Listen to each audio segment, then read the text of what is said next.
Bonjour à tous et bienvenue, merci d'être avec nous sur bigradio.fr. C'est parti pour notre toute nouvelle émission Media News, toute l'actualité de la télévision. Nous sommes le dimanche 29 septembre et ça commence maintenant.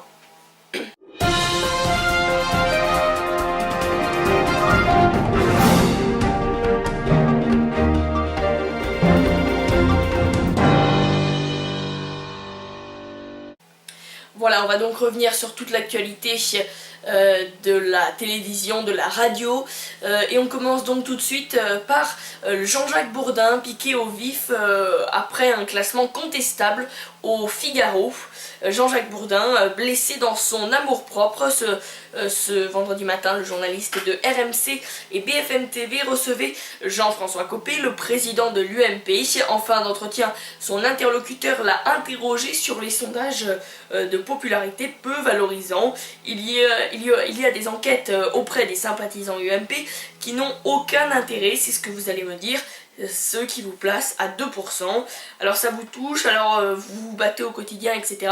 C'est la question qu'a donc posée Jean-Jacques Bourdin à Jean-François Copé. Et bien la réponse de Jean-François Copé est celle-ci. Jean-Jacques Bourdin, à titre personnel, le hasard de la vie fait que je suis tombée sur un journal ce matin qui écrit un article dans lequel ils expliquent que vous êtes la plus mauvaise matinale de toutes les matinales. Je ne peux pas imaginer que ça ne vous ait pas touché, a répondu l'homme politique. Jean-François Copé, semble-t-il, a lu un article du Figaro qui, dans son carnet de notes hebdomadaire, note de manière totalement subjective les matinales. Il place ainsi Thomas Soto à 16 sur 20, Laurent Bazin à 15 sur 20, ou encore par exemple la matinale de France 2 à 12 sur 20, et donc Jean-Jacques Bourdin qui lui descend à la plus mauvaise note, 6 sur 20, en titrant Jean-Jacques Bourdin, on l'aime ou on l'aime pas. La guerre du mariage homosexuel et surtout de Barilla. Je ne ferai jamais une publicité avec une famille d'homosexuels, non pas par manque de respect, mais parce que nous ne sommes pas tous d'accord avec eux. Nous, on reste une famille classique où la femme joue un rôle fondamental, a déclaré Guido Barilla. Dans cette interview, Guido Barilla, 55 ans, se dit opposé à l'adoption par les couples homosexuels mais favorable au mariage gay. Il est bien sûr le patron de la chaîne de pâtes Barilla. Et si les gays aiment nos pâtes et nos pubs, ils mangeront nos pâtes. S'ils ne les aiment pas, ils choisiront une autre marque, a-t-il poursuivi. Le marché publicitaire reste morose au premier semestre 2013. Le marché publicitaire français reste donc morose en 2013, comme le relève l'étude IREP France Pub 2013. Les recettes publicitaires nettes des médias ont enregistré une baisse de 4,6% au premier semestre 2013. TF1 change d'identité.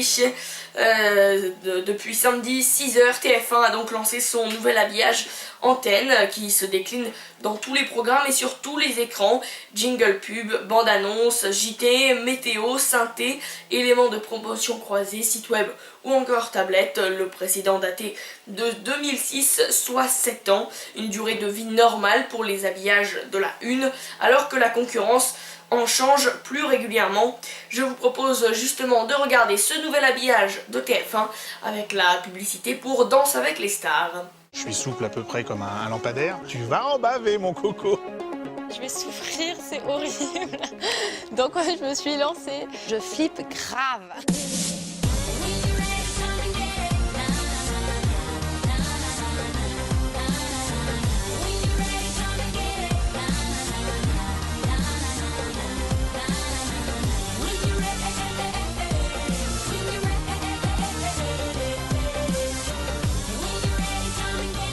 Danse avec les stars, ce soir à 20h50, en direct sur TF1.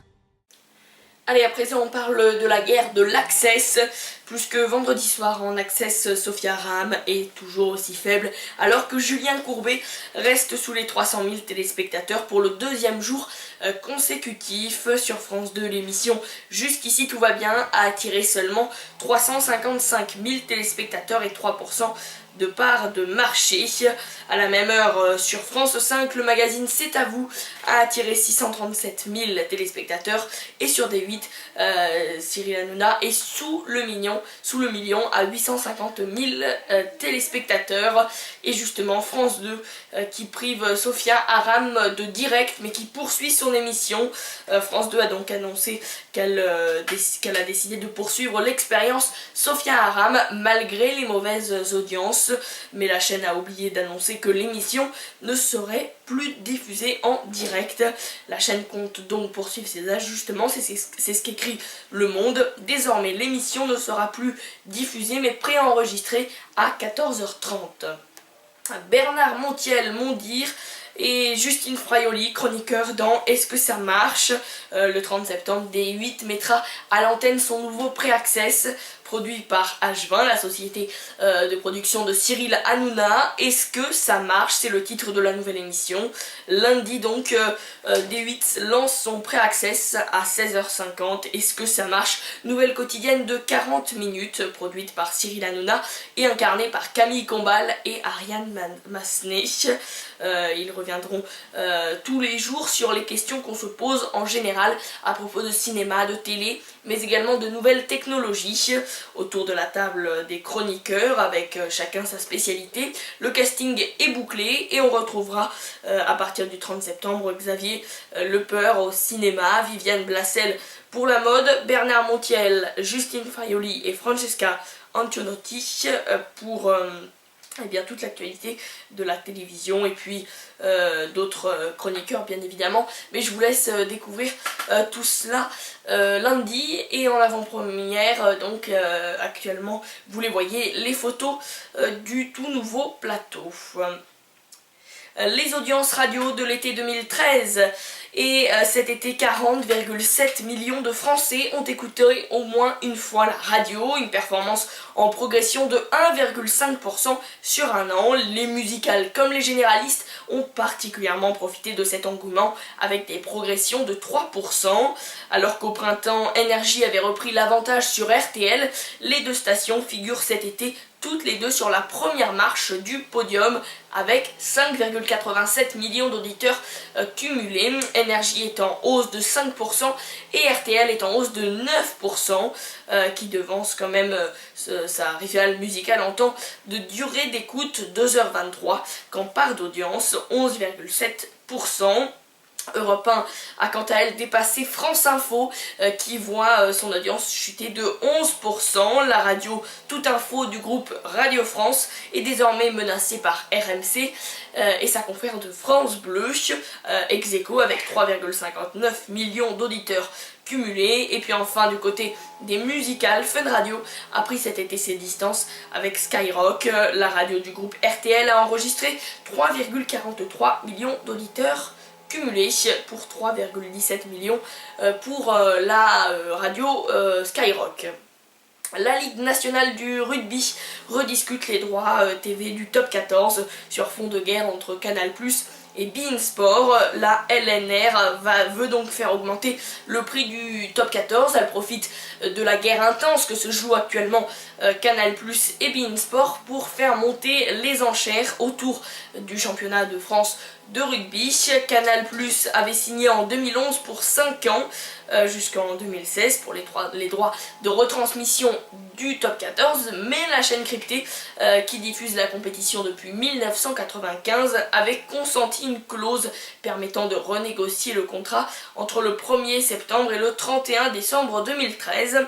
La Ligue a donc profité de cette disposition pour ouvrir les discussions avec les deux chaînes payantes, mais aussi M6, Eurosport et l'équipe 21. Elle veut profiter de cette nouvelle concurrence pour obtenir plus de 31,7 millions d'euros annuels versés par Canal. Selon le Figaro, la chaîne du Qatar serait même prête à proposer 40 millions d'euros, estimant que la compétition lui ferait gagner 500 000 nouveaux abonnés. Mais Canal+, qui a perdu, je vous le rappelle, une partie de la Ligue 1 de football, de la Ligue des Champions, ne veut rien lâcher. Après avoir perdu 80 000 abonnés en 2012, son offre de sport, avec notamment l'arrivée du championnat de Formule 1 en début d'année, va-t-elle s'aligner pour conserver une compétition qu'elle estime centrale dans sa stratégie premium? Réponse au début de l'année prochaine.